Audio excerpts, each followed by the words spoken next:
Oke, dan kalau bisa berkaca dari Kudus, Dokter Aldila, sebetulnya Kudus butuh waktu berapa lama untuk bisa pulih dari titik awal lonjakan, Dok?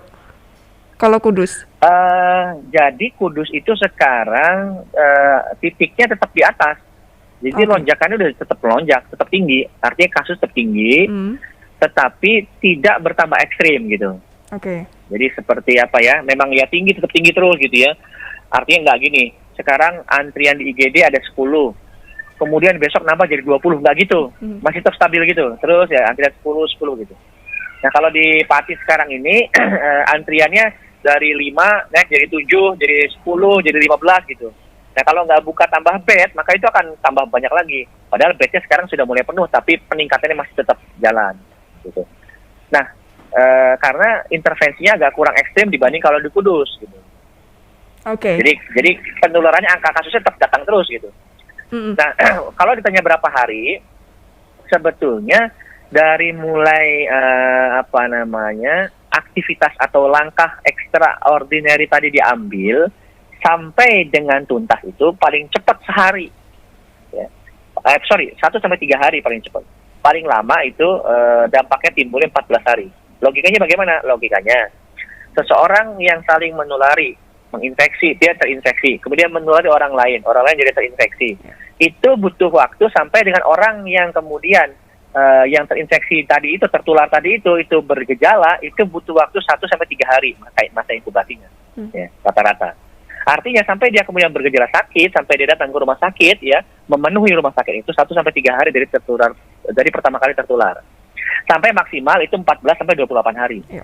Nah, artinya apa? Artinya kalau sekarang di stop, ya, keran penularan stop, maka dampaknya bisa langsung.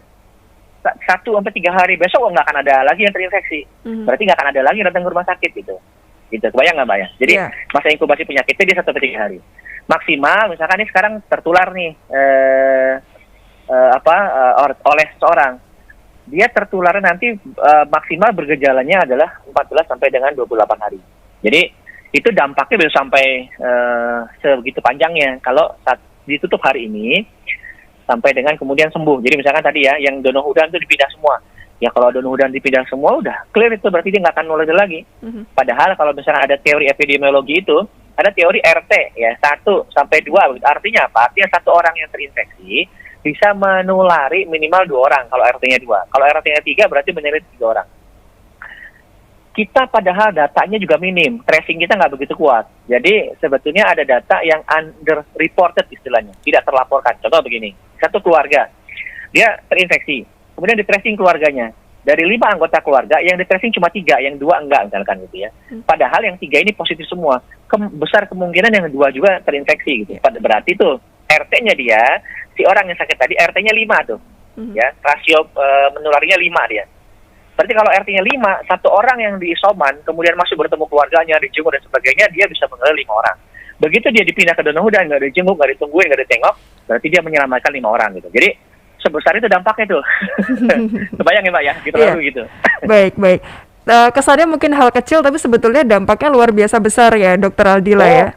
Dampaknya masif. Jadi kalau satu orang bisa isoman, itu menyelamatkan kalau orang banyak. isoman itu menyelamatkan banyak nyawa yang berpotensi tertular pada dirinya gitu.